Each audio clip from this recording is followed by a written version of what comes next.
All right, let's get right into it. We're talking about Cyclone Ditwah, and this is a tricky one, a system that's really got forecasters watching its every move.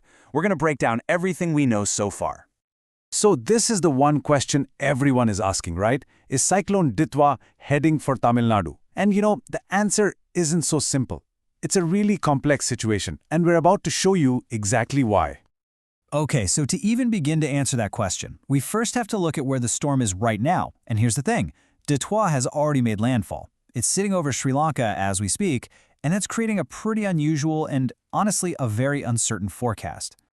So this storm formed up yesterday, and then it did something kind of weird. Overnight, it just moved completely inland, right over Sri Lanka. This is what meteorologists call land interaction, and it's a huge deal.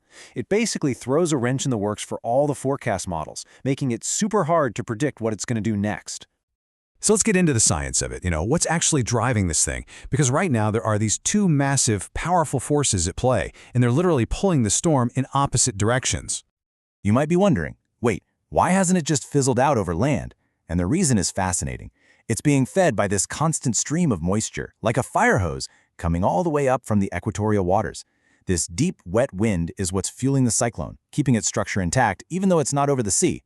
It's like an engine that just refuses to quit. And this right here, this is the perfect way to picture the tug-of-war that's going on. On one side, you've got the brakes, that's Sri Lanka's mountainous land, and it's trying its best to rip the storm apart. But on the other side, you've got the accelerator, the super warm waters of the Bay of Bengal just sitting there, waiting to pour fuel on the fire and make this thing even stronger the second it moves back over the ocean. And here's the kicker. Despite that land trying to weaken it, the system is still strong enough to be called a cyclone. The latest observations show it's still churning away, with winds of 35 knots. Okay, so what's happening on the ground right now? Well, Sri Lanka is really bearing the brunt of this as the storm slowly creeps across the island. We're talking heavy to very heavy rain across huge parts of the country. You can see it here. It's hitting central areas like Kandy, all the way down to the south in places like Gali and Mathura, and even reaching up into the northern provinces. This is a massive, widespread event for Sri Lanka. And because of all this, there's a really critical high alert in effect right now for the next 48 to 72 hours. That's the key window. That's when we're expecting the worst of the impacts for Sri Lanka. All right, let's shift our focus and cross the water to Tamil Nadu. I know this is the big concern for so many of you. And listen, the impact has already started. The outer bands of this cyclone are already lashing the coast. Just look at these numbers from the Ramanathapuram district. We're already seeing significant rainfall.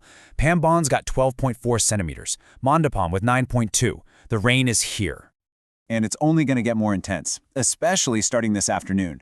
The southern and delta districts, you're first in line. We're expecting heavy rain all the way from Kanyakumari and Tirunelveli up through those coastal delta areas. And if you're in Ramaswaram, you need to be ready for strong winds on top of all that rain. Now, as we move a little bit inland, places like Mayiladuthurai, Theni, and Tenkasi can expect more moderate rainfall. It won't be quite as intense, but don't be surprised if you see some isolated heavy downpours. That's definitely still on the table. Okay, so all of this brings us to the real wild card in this whole forecast. What happens next?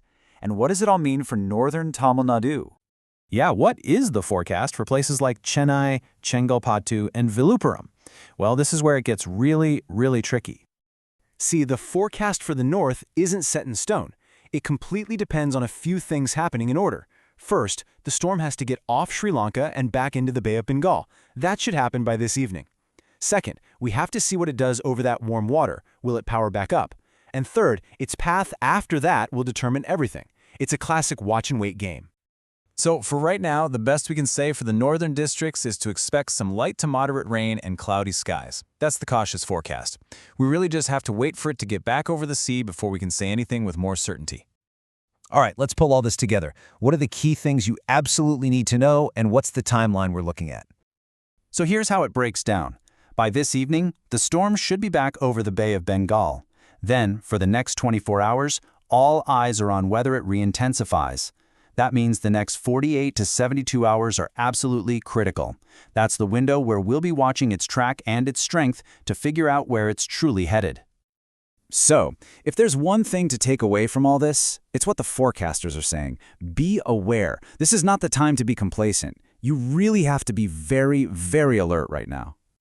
And that brings us right back to the big question. What happens next? The entire fate of this storm, and especially its impact on northern Tamil Nadu, it all comes down to what it does in the next 48 hours, once it gets a taste of those warm Bay of Bengal waters. So please, stay safe and we'll keep you updated.